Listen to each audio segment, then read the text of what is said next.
வணக்கங்க. இன்றைக்கி நம்ம சேனலில் பார்க்க போகிறது ஒரு மட்டன் கிரேவி தான். பார்த்திங்கன்னா ரொம்ப சிம்பிளாக, அதுவும் ஃப்ரெஷ்ஷாக எப்படி அரைச்சி நல்லா கமகமன் மணத்தோட நல்ல டேஸ்ட்டான ஒரு மட்டன் கிரேவி தாங்க நான் இப்போ உங்களுக்கு செஞ்சு காட்ட போகிறேன். இது நார்மலாக எங்கள் வீட்டில் டக்குன்னு இப்போ ஒரு நான்வெஜ் ஐட்டம் செய்யணும் அப்படின்னா இந்த மாதிரி செஞ்சோம்னா எல்லாத்துக்குமே, எங்கள் வீட்டில் இருக்கிறவங்க எல்லாத்துக்குமே ரொம்ப பிடிக்கும். அது இல்லாமல் இது சாதம், அப்புறம் சப்பாத்தி, இட்லி, தோசைக்கு கூட வச்சு சாப்பிட்றதுக்கு ரொம்பவே நல்லா இருக்குங்க.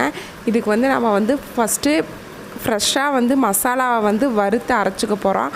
அதுக்கு பார்த்திங்கன்னா ஒரு துண்டு பட்டை, 2 கிராம்பு, 2 ஏலக்காய், கொஞ்சம் போல் மல்லி, ஜீரகம், மிளகு, அப்புறம் உங்களுக்கு காரத்துக்கு தேவையான அளவுக்கு மிளகா சேர்த்துக்கோங்க. இதோடவே கொஞ்சம் சோம்பு சேர்த்துக்கோங்க. இது எல்லாத்தையும் எண்ணெயில் ஃப்ரெஷ்ஷாக வறுத்து நம்ம அரைக்கிறப்பவே அதோட ஸ்மெல்லே உங்களுக்கு தெரியும் எவ்வளோ ஒரு மணமாக இருக்காது. அந்த மணம் தாங்க உண்மையாலுமே இந்த நான்வெஜ்ஜுக்கு ஒரு நல்ல ஒரு டேஸ்ட்டும் ஒரு நமக்கு சாப்பிடணுன்ற இந்த ஆசை தூண்டுறதே பார்த்திங்கன்னா இந்த மாதிரி மசாலாவோட ஃப்ளேவர் தான். நான் காரத்துக்கு பார்த்திங்கன்னா ஒரு 7 மிளகா போல் நான் சேர்த்துருக்குறேன். நான் 3/4 கிலோ மட்டன் எடுத்துருக்குறேங்க.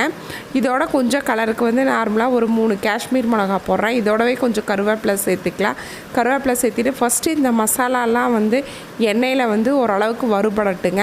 அதுக்கப்புறம் கொஞ்சம் போல் ஒரு கைப்பிடி அளவுக்கு சின்ன வெங்காயம் இதோட சேர்த்துக்கலாம். நான் இப்போ ஒரு 5-6 முந்திரி பருப்பு சேர்த்துருக்குறேன். ஏன்னா இது கொஞ்சம் இந்த கிரேவி கொஞ்சம் உங்களுக்கு திக்னஸ் கொடுக்கும். அதே மாதிரி கொஞ்சம் சின்ன வெங்காயம் சேர்த்துருக்குறேங்க. இது எப்போவுமே இந்த நான்வெஜ் செய்கிறப்ப இந்த சின்ன வெங்காயத்தோடு சேர்த்துனோம்னா அதோட டேஸ்ட் ரொம்பவே நல்லாயிருக்கும். அதனால் மேக்ஸிமம் முடிஞ்ச வரைக்கும் சின்ன வெங்காயம் சேர்த்துக்கோங்க. இப்போ ஒரு சின்ன கைப்பிடி அளவுக்கு துருவின தேங்காய் சேர்த்துக்கலாம். இப்போ இது எல்லாம் சேர்த்து நல்லா மணம் வர வரைக்கும் நம்ம வறுத்துக்கலாங்க. கடைசியாக அடுப்பை ஆஃப் பண்ணிவிட்டு கொஞ்சம் போல் கசகசா சேர்த்திட்டு இதை ஆற வச்சு நம்ம தண்ணி விட்டு நல்லா அரைச்சி நல்லா நைஸாக அரைச்சி எடுத்துக்கலாம். ஃபஸ்ட்டு தண்ணி விடாமல் குறன்னு அரைச்சிட்டு அதுக்கப்புறம் தேவையான அளவுக்கு தண்ணி விட்டு நல்லா பேஸ்ட்டாக அரைச்சிக்கோங்க. பாருங்கள், இப்போ அடுப்பு ஆஃப் பண்ணியாச்சு. கசகசா கொஞ்சம் போல் சேர்த்துருக்குறேன். இப்போ மட்டனை நம்ம வேக வச்சிடலாங்க.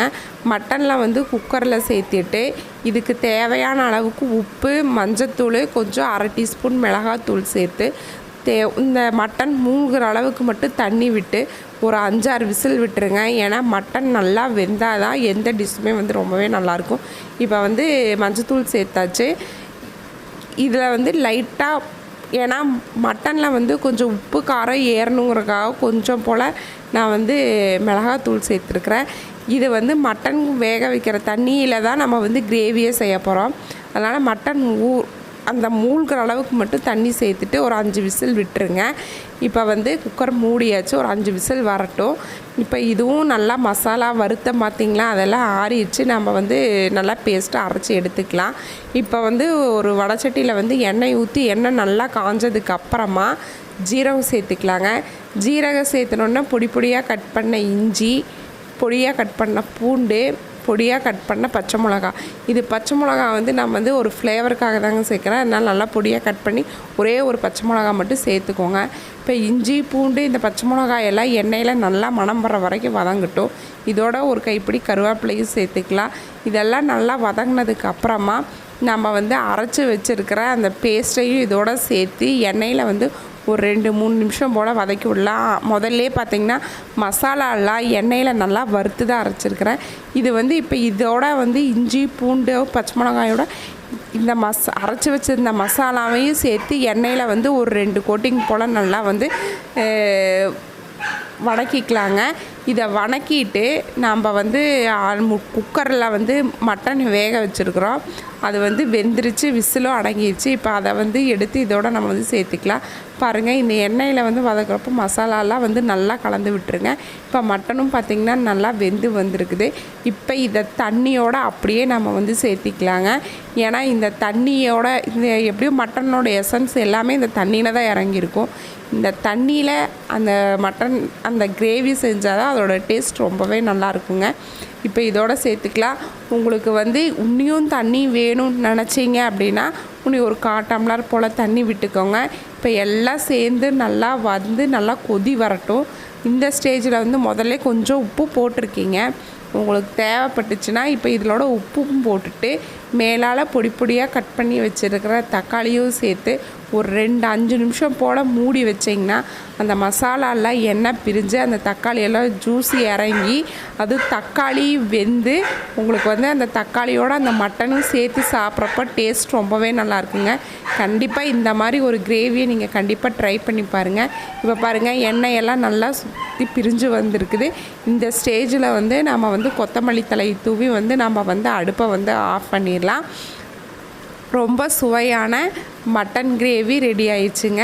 இது வந்து பார்த்திங்கன்னா நான் வந்து அடிக்கடி டக்குன்னு மட்டன் சாப்பிடணுன்னு சொன்னாருன்னா டக்குன்னு செய்கிற ஒரு ரெசிபி தான் இது.